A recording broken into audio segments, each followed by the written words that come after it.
Le 10 mars 2000, un petit garçon de 5 mois meurt dans des circonstances étranges. L'autopsie révèle qu'il a été violemment secoué. Qui a brutalisé cet enfant? Qui lui a administré du Valium pour masquer ses souffrances? Et pourquoi s'en prendre à un nourrisson? Des maltraitances sur enfants, c'est malheureusement pas très exceptionnel pour les services de police. Ce qui est moins banal en revanche, c'est l'identité du défunt. Il serait le fils caché d'Edward Stern, 38e fortune française et banquier à la réputation, ma foi, sulfureuse. 5 ans plus tard, l'homme est d'ailleurs abattu de 4 balles de 9 mm par sa maîtresse Cécile Brossard au cours de l'une de leurs relations sexuelles teintées fortement de sadomasochisme, puisqu'Edward Stern était revêtu de sa célèbre combinaison de latex. Les deux affaires sont-elles liées? Et qui avait intérêt à ce que cet enfant disparaisse? Suivez-moi.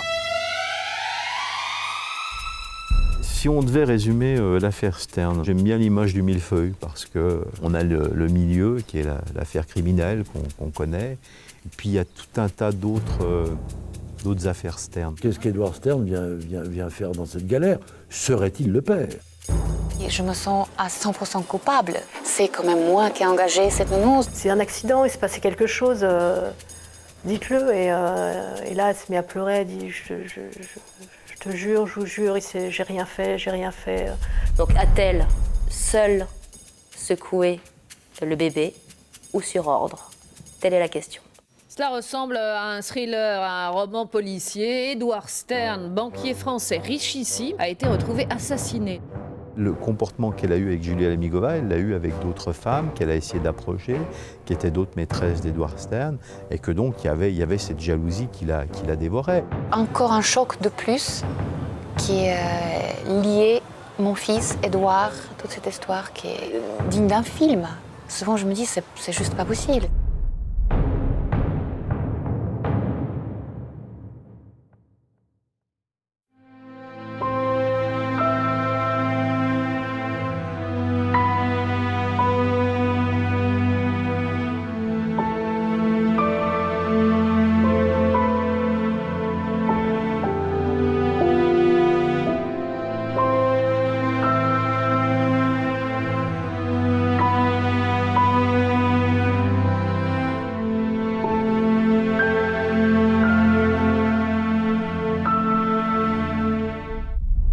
Paris, le 8 mars 2000. La nuit vient de tomber. Julia, une jeune maman, s'inquiète pour son bébé de 5 mois. Accompagnée de Valérie, une amie proche, elle décide de se rendre aux urgences. Vers 22h, elle arrive à l'hôpital Necker. En panique, je vais voir les urgences en disant je n'arrive pas à réveiller mon fils. Tout de suite, ils ont mis sur perfusion. Je l'attendais dehors et quand le médecin est sorti, ils m'ont dit votre fils il est en coma. Ils ont fait les analyses, les cardiogrammes et ils ont découvert tout de suite qu'il y a des lésions cérébrales, qu'il y a un hématome. J'étais tellement inconsciente de ce que se passe que je me dis mais je peux attendre, vous allez le réveiller et je repars avec lui. Le petit Maximilien présente un traumatisme crânien, il est dans un état critique. Je suis encore très loin d'imaginer qu'il puisse ne pas s'en sortir, on me prépare pour le pire. Les 2 interventions chirurgicales et la réanimation intensive restent vaines. L'enfant est plongé dans un état végétatif. Ses lésions sont irréversibles. Les médecins vont se tourner vers la mère et lui demander l'impensable. Les médecins lui ont demandé de prendre cette décision de débrancher l'enfant et ils l'ont mis dans une salle pour qu'il s'éteigne et puis pour lui dire au revoir, quoi. Et là, à ce moment-là, évidemment, j'étais avec elle et là, je crois qu'elle a réalisé et elle a regardé. Le médecin est venu reprendre l'enfant, il a laissé 1 heure avec et là, elle a couru vers la fenêtre, elle a voulu se jeter par la fenêtre et je l'ai retenue. Maximilien Lemigova décède le vendredi 10 mars 2000. Les médecins sont formels, l'hémorragie interne, qui lui a été fatale, remonte à 3 ou 4 jours. Pour quelle raison cet enfant a-t-il été amené si tard aux urgences? Pourquoi Julia, sa mère, n'a-t-elle pas remarqué plus tôt que son bébé n'allait pas bien? Il dormait. Mais je voyais dans sa mimique qu'il gémissait, qu'il y avait quelque chose. Je pensais que c'était dû aux coliques. J'ai appelé son pédiatre qui m'avait rassurée et qui a dit plutôt que ça arrive très souvent chez les bébés. Les derniers jours, l'enfant dormait beaucoup, ce qui rassurait pleinement sa mère et même le pédiatre. Mais il y a une raison à ce sommeil profond et l'hôpital ne tarde pas à la découvrir. Maximilien a été drogué. Dans son sang, on trouve des traces de diazépam, l'équivalent du Valium. Qui a administré ce puissant calmant quelques jours plus tôt? Pour quelle raison a-t-on voulu endormir cet enfant? Ce que je peux en déduire, c'est qu'on a voulu endormir la vigilance de la maman, parce que le diazépam entraîne pour un petit bébé une somnolence très profonde, et ce qui fait que ça a retardé au maximum la prise en charge du bébé. Et d'ailleurs, ce manque de prise en charge, ce retard dans la prise en charge médicale lui a été fatal. Les médecins affirment que la petite victime a été violemment bousculée, malmenée et ensuite droguée. Ils mettent un nom sur la cause du décès, le syndrome du bébé secoué. Julia s'effondre. Je ne savais pas ce que c'est, je n'ai jamais entendu de syndrome de bébé secoué. À l'époque, choses comme ça ne pouvaient pas traverser mon esprit. Pour y voir plus clair, nous avons soumis les rapports d'autopsie à Bernard Marc, médecin légiste. Il nous reçoit dans la chambre mortuaire du centre hospitalier de Compiègne. Donc, dans l'affaire du petit Maximilien, les médecins parlent de syndrome du bébé secoué. C'est quoi exactement? Ce sont des enfants qui vont être secoués brutalement et pour lesquels, du fait de la structure du cerveau qui est encore immature chez des très jeunes enfants, hein, il s'agit des enfants dans la première année, le cerveau va heurter la boîte crânienne et en même temps des veines qui sont des veines dites ponts vont être rompues. Et il va y avoir un saignement et des lésions à la fois du cerveau et en même temps de cet épanchement sanguin dans le crâne. Dans le cas des bébés secoués, les victimes sont souvent âgées d'environ 5 mois. C'est le cas dans l'affaire qui nous intéresse. Est-ce qu'on sait pourquoi? Si on vous secoue, ce que je ne ferai pas, mais si on vous secoue, la tête peut bouger par rapport au cou. Les muscles sont solides en arrière. Chez l'enfant, ces muscles-là ne sont pas développés. Donc la tête peut véritablement avoir des mouvements de va et de vient, qu'on appelle les mouvements en fouet, whip slash en anglais, c'est-à-dire que réellement la tête va être balancée d'avant en arrière. Les analyses toxicologiques révèlent que quelques jours avant le drame, on aurait donné du Valium au bébé. Alors monsieur et madame tout le monde peut avoir du Valium à la maison, à condition d'avoir un traitement et d'avoir ces benzodiazépines, vous savez que c'est le produit le plus répandu en France parmi les tranquillisants, donc l'accès peut être simple. Et bien évidemment, donner du Valium, donner du diazépam à un enfant, c'est quelque chose de tout à fait étonnant, surtout un enfant tout petit, en dehors d'une indication médicale. Donc là, c'est éminemment suspect d'en retrouver, il n'y a aucune raison qu'on en ait retrouvé, puisqu'on a le dossier et qu'on sait que ça n'a pas été administré dans le traitement hospitalier qui a été donné au départ à l'enfant. Face à la gravité des faits, l'hôpital Necker alerte donc le parquet des mineurs. Une enquête est ouverte sans délai.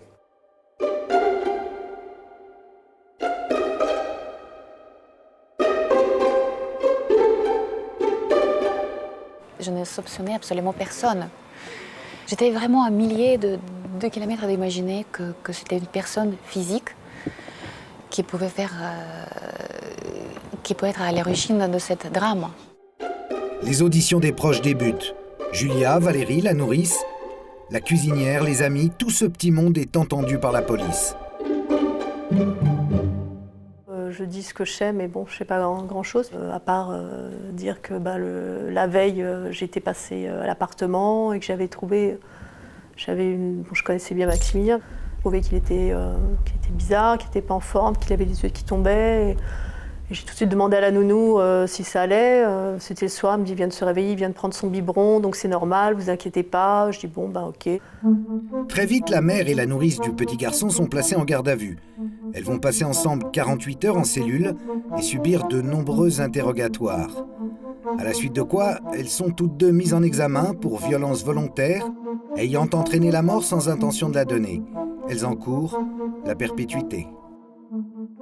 Il était normal que Julia Lemingova, au début, soit mise en examen. Les parents sont toujours suspectés. Dans le cadre du syndrome du bébé secoué, là, en l'espèce, c'était Julia et la nourrice. Personne d'autre n'avait le droit de toucher l'enfant, puisque Julia Lemingova était quelqu'un qui s'entourait d'un maximum de précautions. C'était son premier enfant. Elle faisait trop attention à lui pour qu'il lui arrive quoi que ce soit.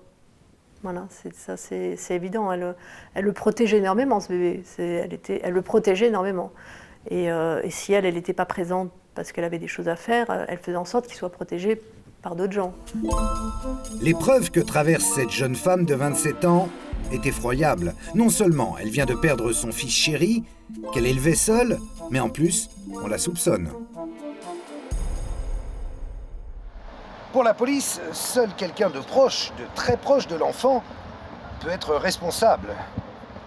Alors il s'intéresse évidemment à la mère de l'enfant, la mère de Maximilien, et puis à la nourrice, de nationalité bulgare. Il décide de ne pas les lâcher d'une semelle, en commençant par la mère, en se demandant qui est cette jeune femme russe.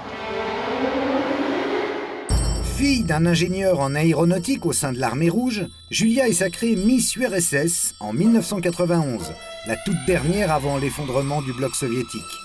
Quelques mois plus tard, elle arrive deuxième dauphine au concours de Miss Univers. Après une brève carrière de mannequin, elle projette de se lancer dans les affaires, souhaite créer une marque de cosmétiques haut de gamme et ouvrir prochainement un spa luxueux dans le quartier des Champs-Élysées.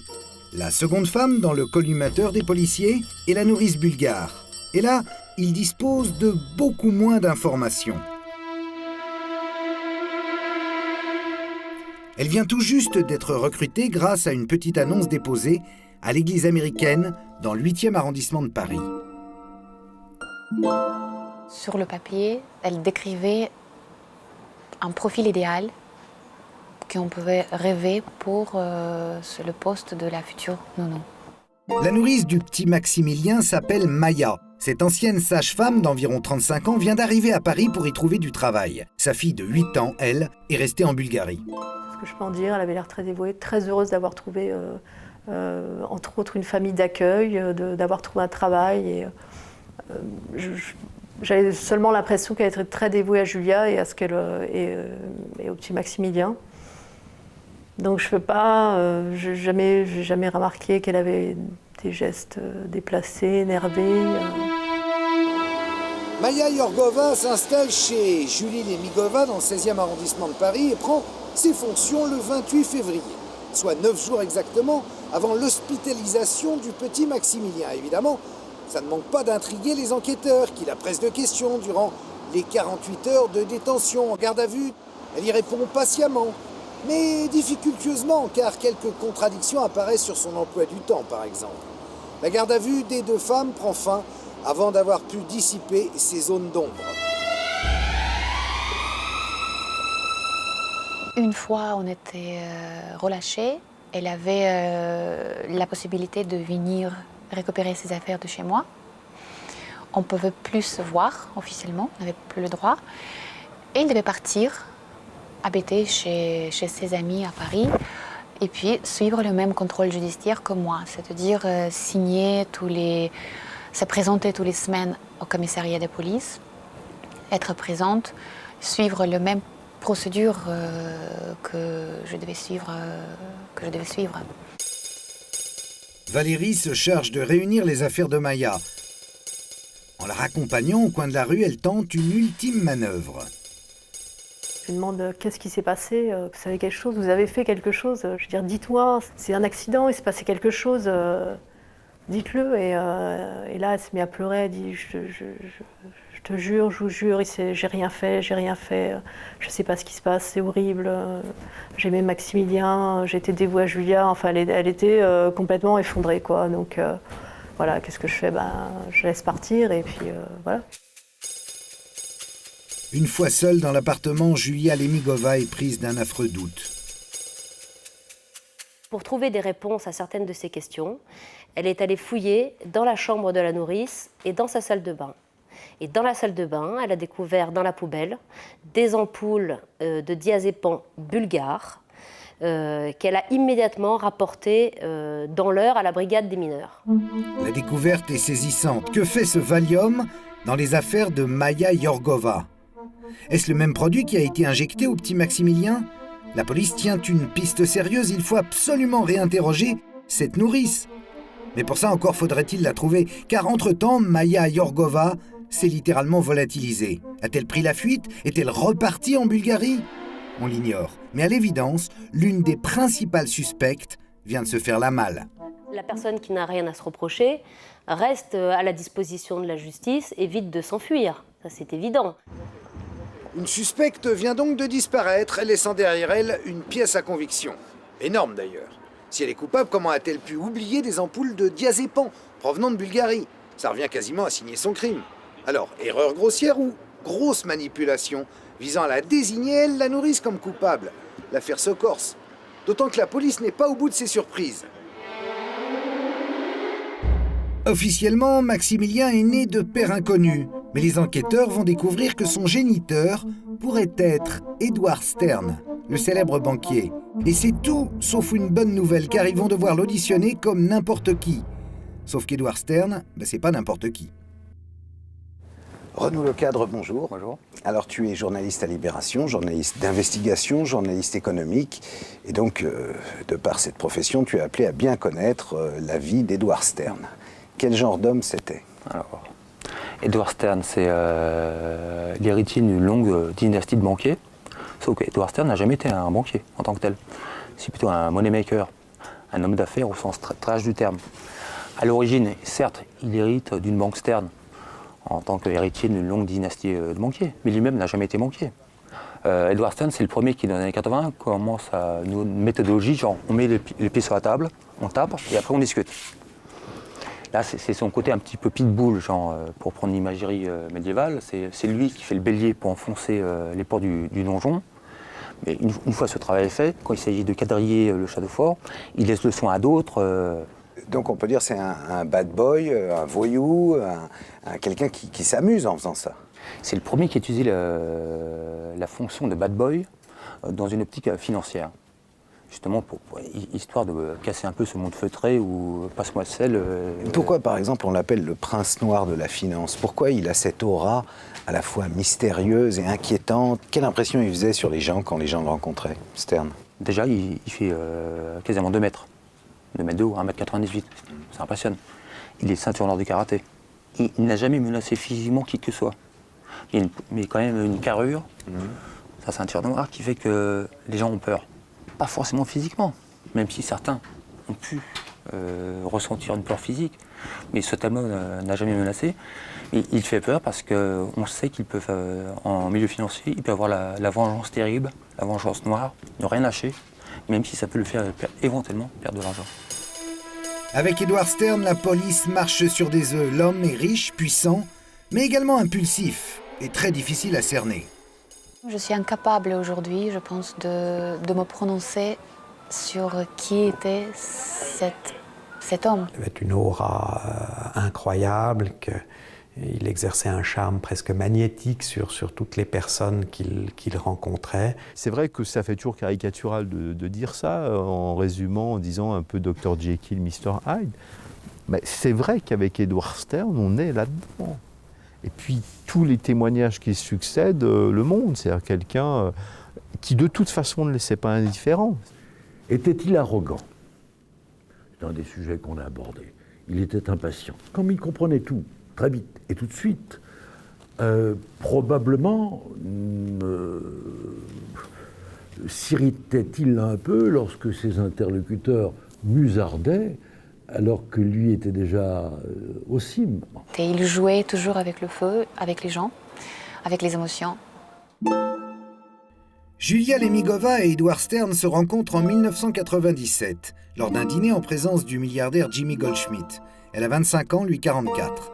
Dans son PV d'audition, Edward Stern raconte « Notre relation amoureuse a commencé très vite après ce dîner. Nous étions tous les deux à l'origine de cette relation. » À l'époque, le banquier vient de se séparer de son épouse. Julia est libre. Leur histoire d'amour va durer 2 ans et demi. Et en 99, Julia tombe enceinte. Et j'étais contente d'arriver à 27 ans. Voilà, je vais faire partager mon bébé avec l'homme que j'aimais. Devant les enquêteurs, Edward Stern ne conteste pas cette éventuelle paternité. Quand Julia m'a dit qu'elle était enceinte, j'ai été étonné, dit-il. Je n'étais pas en colère, je ne l'ai pas forcément cru tout de suite non plus. Il est à noter que le bébé est né le même jour que moi. Et je me suis demandé si c'était vraiment le hasard. Ce qu'on sait, et toujours c'est à base de mon dossier, c'est qu'Édouard n'avait aucune intention de le reconnaître. Cela peut signifier un tas de choses, cela peut signifier « il n'est pas de moi », ou « il pourrait ne pas être de moi », ou bien « serait-il de moi, si tu l'as voulu, c'est contre mon gré, je ne le reconnais pas ». Ça peut vouloir dire 1000 choses. Julia espère qu'un jour son amant changera d'avis.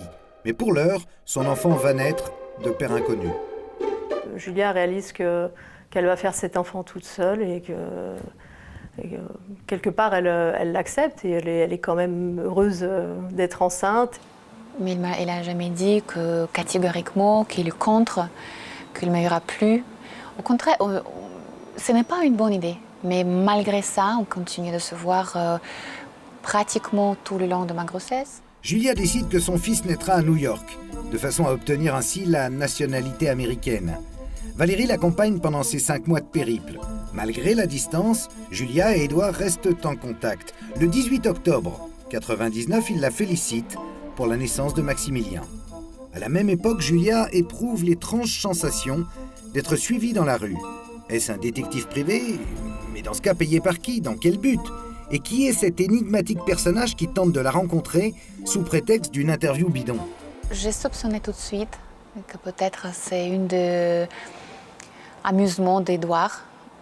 Je l'appelais, je lui dis, et Édouard, je pense que pour lui c'était un jeu. Est-ce que je découvre ou pas? Et si je ne découvre pas, comment je me comporterai?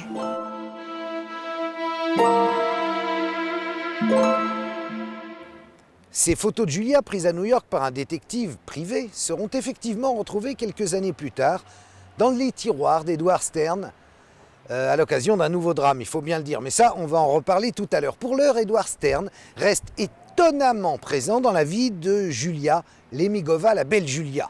Pour quelqu'un qui refuse d'endosser une quelconque paternité concernant Maximilien, le comportement d'Edward est pour le moins ambigu.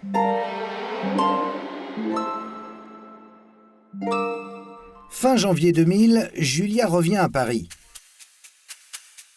Edward Stern reste très présent dans sa vie. Depuis quelques mois, Patricia, sa secrétaire particulière, est rentrée dans l'intimité de la jeune maman. Est-ce sur ordre de son patron ou juste une amitié sincère et désintéressée? Mystère. Une chose est sûre, la vie quotidienne de Julia et Maximilien n'a aucun secret pour elle.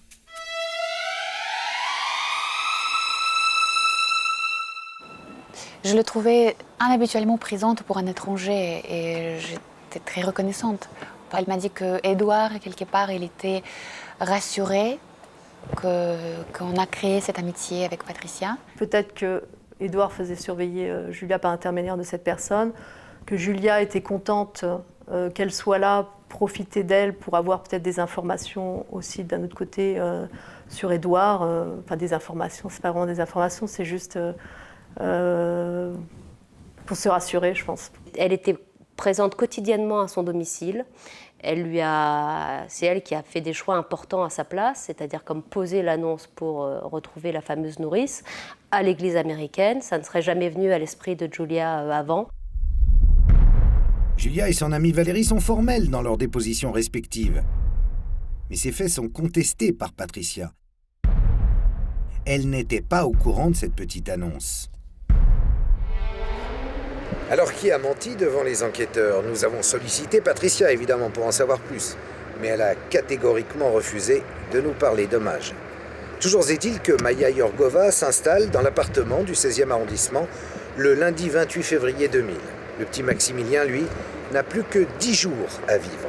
Autre coïncidence, ma foi troublante, le jour même où le petit Maximilien va être hospitalisé en fin de journée, Edward Stern décide subitement de rendre une visite inopinée au domicile de Julia. Pourquoi ce jour-là, justement? Il n'était jamais venu auparavant, l'Edouard. Quand le banquier arrive, la nourrice est partie promener Maximilien au parc. Il croise l'enfant au moment de quitter l'appartement. On passe dans le salon et je lui montre pour la première fois Maximilien qui était dans le coma. Mais pour nous, pour moi, je pensais qu'il dormait.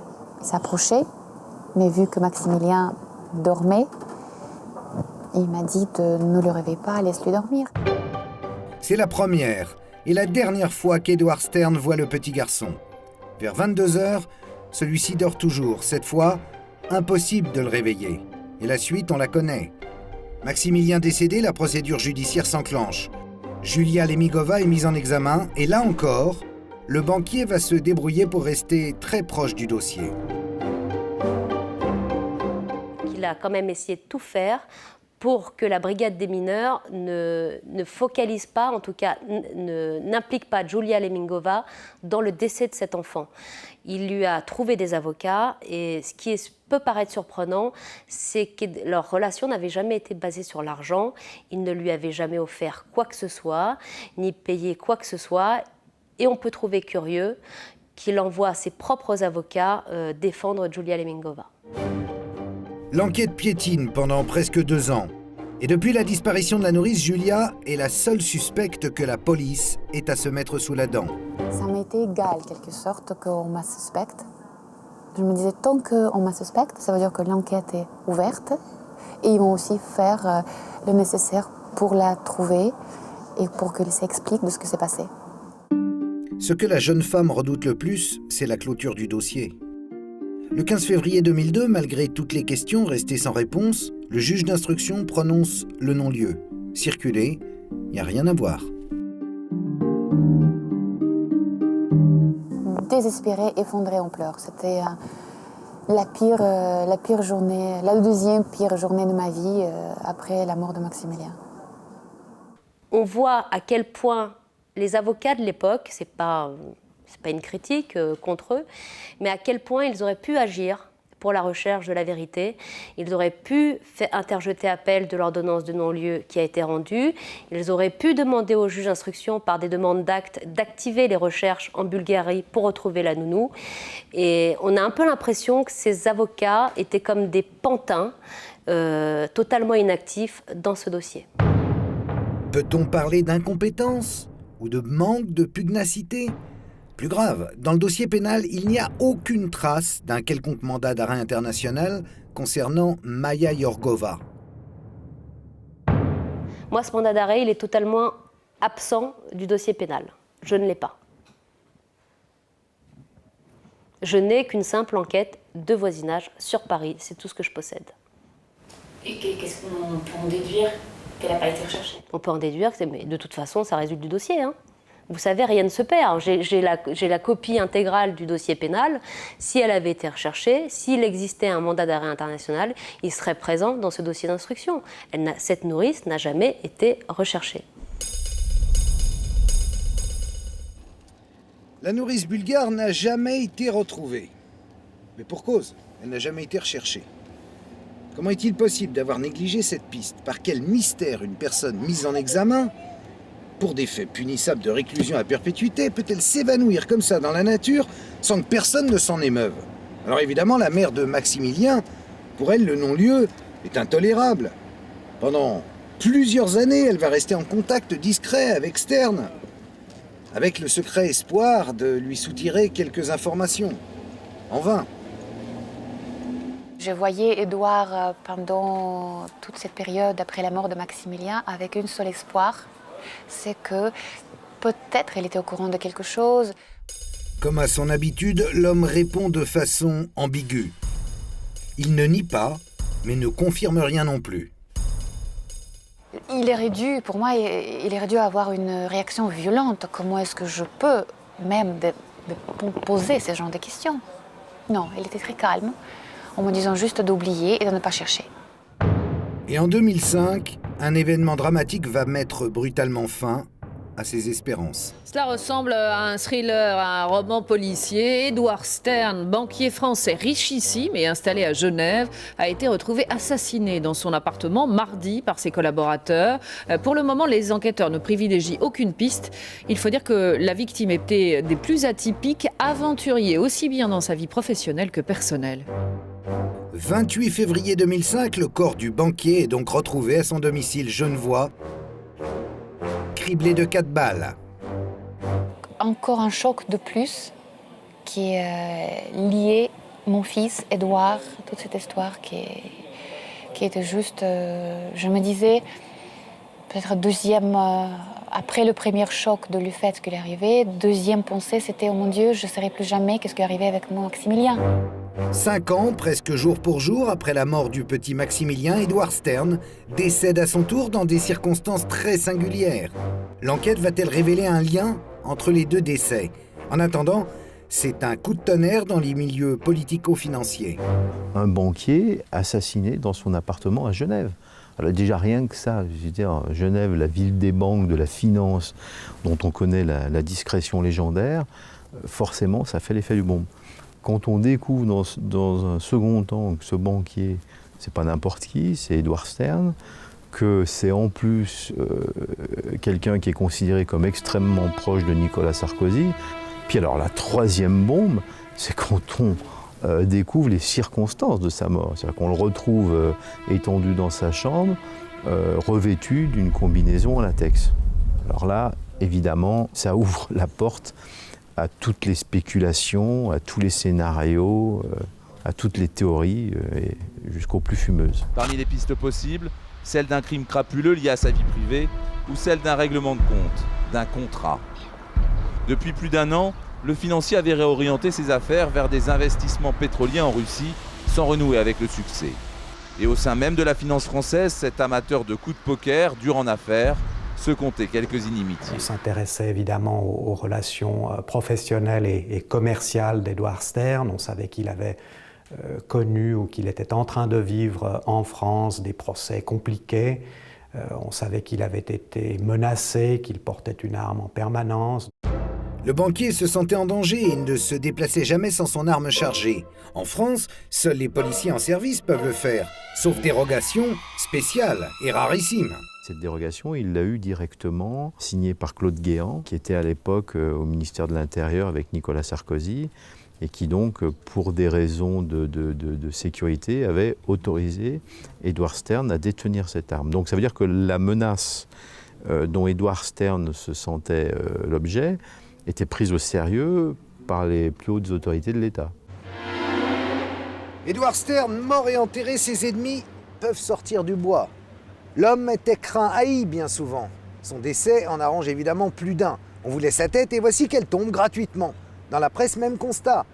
C'est la curée. Et si le prince noir de la finance, comme on l'appelait, l'avait bien cherché. Une deuxième mort, médiatique celle-là, mais ses adversaires tremblent également à l'idée d'être éclaboussé par un quelconque scandale. Stern avait des dossiers, sur tout le monde, industriels, ministres, banquiers, et il faut à tout prix éviter que ces petits secrets soient rendus publics. Alors évidemment, l'affaire est ultra sensible et l'enquête du juge suisse Grabert va s'avérer explosive. Il y a une pression d'emblée qui est énorme. On le sait, un certain nombre d'échanges de coups de fil, que Nicolas Sarkozy a voulu se tenir informé de l'avancée de l'enquête, que son entourage, en tout cas, l'a fait. Investigation et perquisition commencent sans délai. Mais quelqu'un semble être passé avant les policiers. Il n'est pas faute de dire qu'il y a eu un nettoyage. Ce nettoyage, on sait à peu près de quel nettoyage il s'agit. Différentes sources nous l'indiquent. Des gens, on a utilisé le terme de gens spécialisés dans ce type de travail ou dans ce job. Ouais. On fait le nécessaire pour évacuer de la collection de photos celles qui auraient pu être compromettantes ou embarrassantes pour des tiers.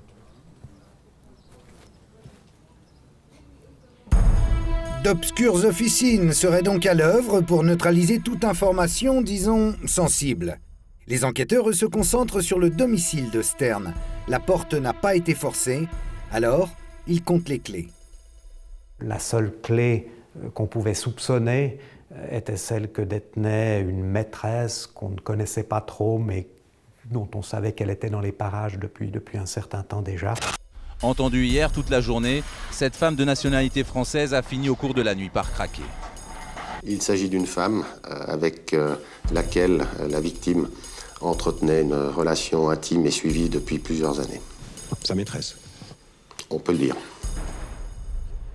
Le grand public va alors découvrir le visage d'une certaine Cécile Brossard, cette Française, âgée d'une trentaine d'années, qui fait la une des médias. Elle se présente comme artiste peintre, mais en réalité elle a surtout été vendeuse ou barmaid, voire même call girl de luxe. Édouard Stern la rencontre en 2001, un an après la mort du petit Maximilien. Cécile Brossard est alors mariée à un riche naturopathe qui vit en Suisse près de Montreux, au bord du lac Léman.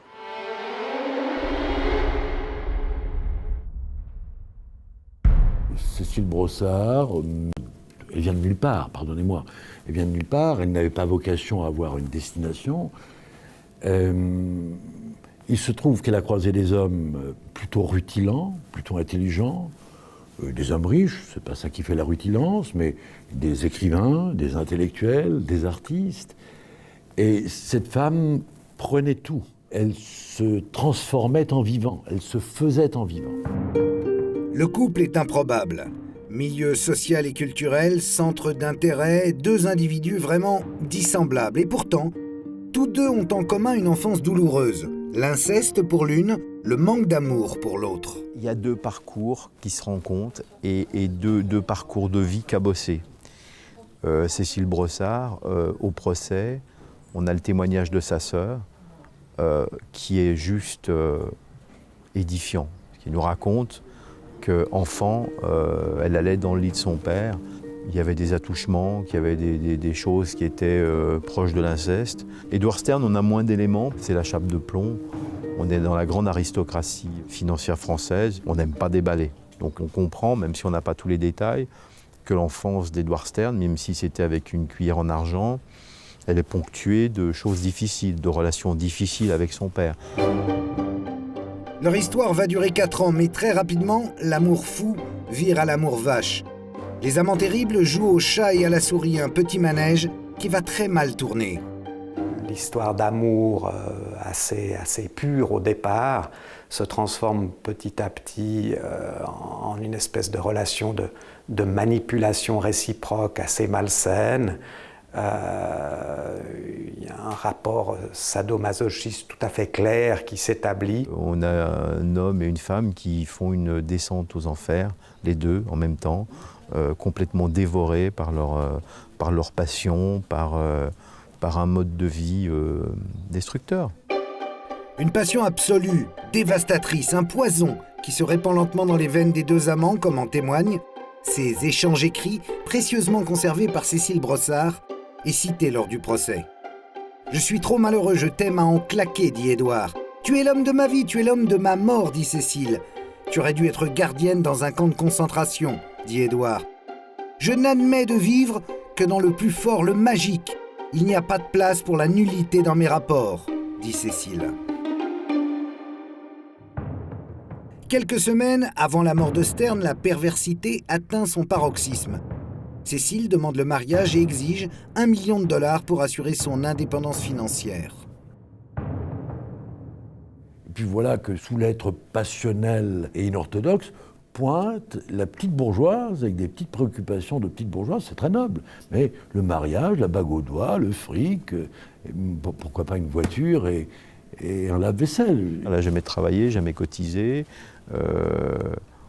Elle doit, par exemple, se faire refaire les dents ou certaines dents, ça coûte cher. Elle n'a pas cotisé pour faire ça. Et puis elle commence à penser à l'avenir et comment elle va faire si elle n'a pas d'argent. Et elle pensait que si quelqu'un comme Édouard Stern non seulement lui promettait le mariage, mais lui donnait les moyens d'être indépendante de lui, c'était la preuve suprême d'amour qu'elle escomptait.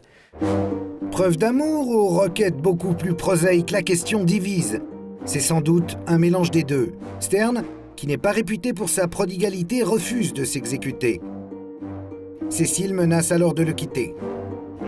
L'idée qu'elle parte est une idée qui l'angoissait, qui désemparait ce grand homme, cet homme qui était de force, d'énergie, de puissance.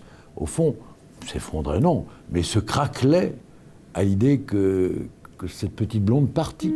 La jeune femme bataille, argumente et suggère même un autre deal. Jure et craché, dès qu'elle aura reçu l'argent, elle le rendra, puisqu'elle sera pleinement rassurée par cette preuve d'amour. Le 10 janvier 2005, son amant cède et verse la somme promise.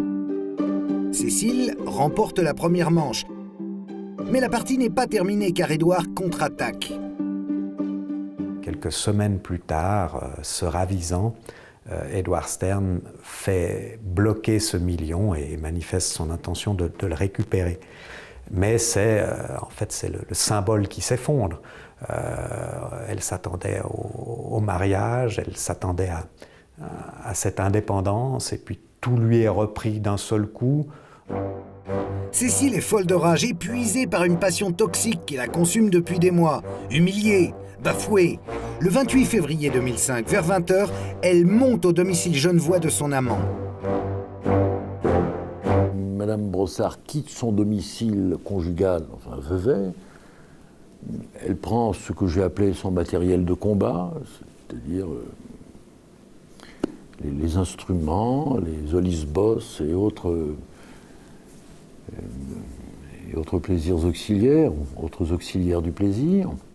Cécile arrive munie de son traditionnel sac, débordant d'accessoires et autres gadgets sexuels en tout genre. Quelques instants plus tard, elle aide Édouard à revêtir sa combinaison de latex. On a un document qui était assez fort, qui a été diffusé pendant le procès, qui est une reconstitution filmée.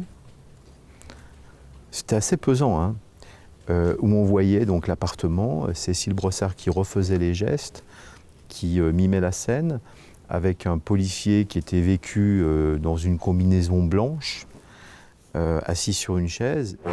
À partir de là, tout va très vite. Lors du procès, le témoignage de Cécile Brossard reste d'ailleurs assez confus. Selon elle, c'est une simple petite phrase qui aurait mis le feu aux poudres. Elle explique qu'à un moment donné, au milieu de la relation, il lui a dit $1 million, c'est cher payé pour une pute, et que c'est à ce moment-là qu'elle a, comme elle dit, pété les plombs et qu'elle prend l'arme, qu'elle va chercher l'arme qui est cachée dans un placard, dans un tiroir, et qu'elle revient et qu'elle lui tire dessus à 4 reprises, quasiment à bout portant. Le langage fleuri d'Édouard Stern aura donc causé sa perte. C'est en tout cas la thèse soutenue par sa maîtresse. Je ne pense pas que dans leur relation érotique ou sexuelle, les mots un peu crus aient été rares. Ça fait partie, paraît-il, je dis ça parce que j'ai lu des livres, de recours qui stimulent les sens. Donc je ne pense pas que ce soit le mot pute qui ait pu déclencher, aurait-il été prononcé, la réaction homicide. Est-ce que c'est le mot pute rattaché au million qui était l'objet de sa meurtrissure et de son combat?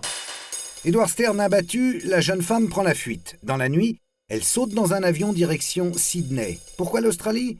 C'est une bonne question. Immédiatement, il y avait un tel contexte de suspicion, de théorie, de complot, même de crimes commandités, qu'on s'est dit qu'elle était là-bas pour planquer des documents ou cacher de l'argent. Cette fuite n'a rigoureusement aucun sens. Et elle procède de l'état de confusion absolue dans lequel se trouve Cécile Brossard après son geste coupable. Cécile Brossard, désorientée et sous l'emprise de puissants antidépresseurs, débarque à Sydney le 2 mars et se réfugie dans une chambre d'hôtel. Puis elle revient en Suisse après 24 heures d'une cavale, aussi insensée que décousue. Alors on dirait, mais pourquoi est-ce qu'elle revient? Mais tout simplement parce que elle apprend par Fabienne Servan-Schreiber, la sœur d'Édouard, elle feint d'apprendre qu'Édouard est mort. Elle dit, mais il a eu un accident de voiture. Donc, elle a encore du sang sur les mains, nous sommes 24 heures, 48 heures après. Elle en est à simuler l'étonnement, à élaborer des hypothèses, un accident de voiture, et puis à s'effondrer à l'ouïe de cette nouvelle. Alors, pourquoi est-elle revenue? Coupable, il fallait qu'elle partît. Innocente, il fallait qu'elle revînt. Le 15 mars 2005, Soit 2 semaines après le décès d'Edward Stern, Cécile Brossard est arrêtée chez elle, près de Montreux. Elle passe aux aveux en fin de soirée et se voit inculpée d'assassinat. Juin 2009, le procès de Cécile Brossard se tient devant la cour d'assises de Genève. Elle est condamnée à 8 ans et demi de prison. Le crime passionnel n'est pas retenu, mais on admet tout de même qu'elle a agi dans un état de profond désarroi. Une semaine de procès n'aura donc pas suffi à dissiper toutes les rumeurs, tous les fantasmes. Aujourd'hui encore, certains restent persuadés que tout n'a pas été dit.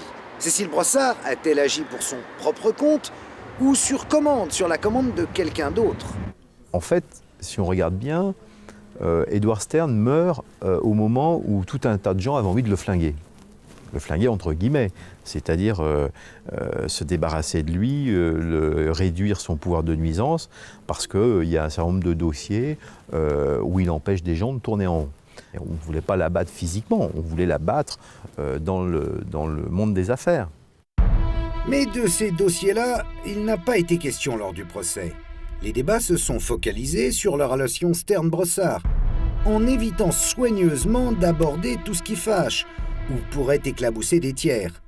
Gageons que Cécile Brossard n'a pas tout dit. À mon sens, elle sait beaucoup de choses. Sur les affaires d'Edward Stern, sur les gens qu'il voyait, sur ce qu'il faisait, etc. Que ça peut être un élément effectivement embarrassant. Et notre dossier Lemigova? Cécile Brossard pourrait-elle détenir des informations sur la mort de Maximilien? Existe-t-il un lien entre les deux affaires? Jour est-il que les deux femmes se sont rencontrées peu de temps avant la mort du banquier. À l'époque, j'étais à l'accueil de mon spa.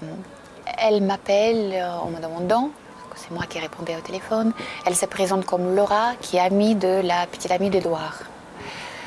Et elle essaye, avec une voix très troublée, et parfois un petit peu même presque hystérique, de demander, de me convaincre pour le rencontrer en me disant que c'est très très important, c'est une question de vie et mort.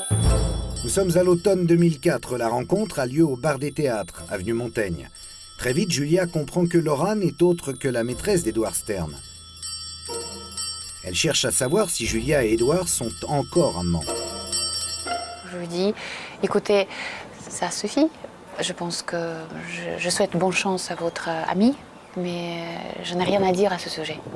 Au revoir. Je me lève, prête à partir. Et c'est là où elle me sort cette phrase qui m'a laissé, qui m'a complètement outrée et laissé sans pouvoir respirer. Elle m'a dit, Julia, si vous me parlez de votre relation avec Edouard, je vous dirai la vérité sur le mort de votre fils. Le sol se dérobe sous les pieds de Julia. La nouvelle maîtresse d'Edouard aurait donc des révélations à faire sur la disparition de Maximilien. Et très froidement, elle m'explique, oui, mon amie Laura a des informations. Elle a posé la question à Edouard. Elle n'a jamais vu Edouard dans cet état. Il a perdu complètement son sang-froid, il a perdu complètement le contrôle. Et elle m'a laissé clairement planer le doute, comme quoi il était au courant de quelque chose. Affolée par cette jeune femme, visiblement perturbée, Julia prend ses distances. Mais c'est trop tard. Le doute s'installe. Que sait-elle exactement? Rien, affirment les avocats de la famille Stern et de Cécile Brossard. Tout ne serait que bluff, vaine divagation d'une amante rongée par la jalousie. Chaque fois qu'elle avait vent ou connaissance qu'Edouard pouvait avoir de l'intérêt ou une liaison ou un début de frémissement amoureux pour une autre femme, elle mettait en œuvre des stratégies pour aller voir en face à face la rivale. Elle faisait la tournée des popotes. Je ne dis pas parce que je ne veux pas céder à la facilité, la tournée des cocottes. Cécile Brossard, qui sait probablement par Edward Stern, qui a eu tout un débat autour de la mort de ce bébé, fait miroiter des informations qu'au demeurant, elle ne détient absolument pas. Cécile Brossard ne sait rien du tout de cette affaire de bébé décédé. Pourtant, à Genève, 3 ans plus tard, elle va redire exactement la même chose. Lors de l'instruction sur l'assassinat d'Edward Stern, le juge demande l'audition de Julia Lemigova. Celle-ci accepte de témoigner à la condition qu'il organise une confrontation avec Cécile Brossard. Cécile Brossard a quand même réitéré ses propos et d'une manière très ferme devant le magistrat instructeur de Genève et a indiqué qu'effectivement, elle savait des choses sur la mort de ce bébé. Que sait-elle exactement? On l'ignore. Car le juge d'instruction genevois ne la cuisine pas vraiment férocement là-dessus. Lui, c'est la mort de Stern qui l'intéresse, le pauvre homme. Mais en même temps, il va consigner et acter les propos de Cécile Brossard. Si le dossier Lemigova venait à être rouvert en France, alors ce témoignage, évidemment, très troublant, serait certainement réexaminé de très près. Rouvrir l'enquête sur la mort de Maximilien, c'est justement ce qu'aimerait faire Julia Lemigova, et ce, avant la fin du délai de prescription. Rien de pire, c'est de vivre avec un doute, surtout quand ça s'agit d'un crime ou quand ça s'agit de son enfant qui a été tué. Alors 1 an après ou 10 ans après, c'est peut-être 10 ans après où je me suis dit, effectivement, j'ai peut-être mon dernière chance. Quand bien même le dossier ferait l'objet d'une réouverture dans les mois qui viennent, le volet Edward Stern est définitivement clos. Son rôle éventuel et les informations qu'il pouvait peut-être détenir resteront donc une énigme. Donnez-moi cette banalité que on ne peut pas diriger une plainte pénale contre un mort, conséquence de quoi je vois mal quelle commission rogatoire on pourrait envoyer au Seigneur. Parmi les zones d'ombre, on peut également se demander si le banquier lui-même a pu être une victime indirecte de ce dossier Lemigova. Était-il visé à travers le décès de ce nourrisson? A-t-on cherché à l'impliquer dans une mort suspecte pour lui nuire? Edward Stern se trouve quand même au cœur de violentes bagarres industrielles où tous les coups sont permis, parce que quand même cette affaire Stern révèle un peu les coulisses du monde de la haute finance. On s'aperçoit que quand on parle de requins de la haute finance, le terme est tout à fait approprié. Ce sont des gens qui ne s'épargnent aucun coup, aucune bassesse, aucune vilainie, et tous les coups sont permis et tous les moyens. Donc à un moment donné, des gens, pour ne pas dire même des officines, aient pu penser utiliser ce genre d'affaires ou de mésaventures ou de volets de la vie privée d'Edward Stern pour lui nuire, je pense que c'est tout à fait possible. Et l'accident? Le petit Maximilien aurait-il été victime d'une négligence qu'on aurait voulu dissimuler? Tout le monde est parti sur une piste d'homicide parce que un bébé qui a été secoué de telle force, ça ne peut pas être un accident.